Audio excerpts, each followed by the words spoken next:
قربات الخدمت خدمات قربات الخدمت خدمات د غازی ګران د اسلامي امارت مجاهدین تر اوسه پورې ډېره ښه ګزاره د خلکو سره کوي، په امنیت کې مثبت تغیر راوستلی دی.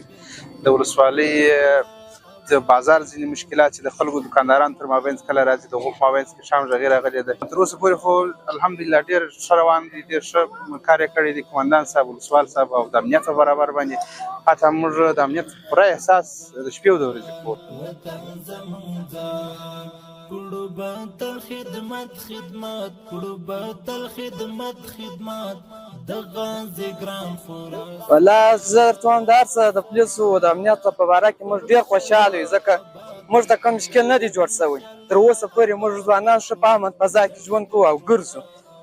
که کوم کارونه یې چې په ښه امن فضا کې چې که شپه یې که ورځ چا موږ ته مشکل نه دی، مزاحمت نه دی جوړ کړی، نه د پولیس له خوا څخه نه د هېڅ بل چا د خوا څخه. او ښه د امن فضا ده، خوشحاله یو ټول ځوانان، مشران، کشران ټول. وروسته له شل کاله خو ګران وطن آزاد ربا د امنیت په باره کې خو به انشاءالله داسې درته ووایم چې 100% کې امنیت تامین دی. یو ستونزه یو مشکل هم نه لرو، امنیت 100% کې تامین دی.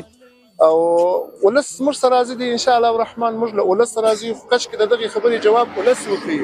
موږ پخپله له ولس راضي یو او د دغه پر ځای چې زموږ عقیده ده چې ولس هم له موږ سره ځکه همکار دی. موږ چې هر څه کوو د ولس په ملاتړ یې کوو، ولس له موږ سره راضي دي. امنیت تامین دی. موږ هر وخت ښار ته راوځو، زه په دغه جامه کې راوځم، په ښار کې ګرځم، په ښار کې خپله سودا کوم، بې له پولیسو او بې له کومه ګاټه بېرته ځو خپلې قومندانۍ ته. زمونږ ځان وطن زمونږ ځان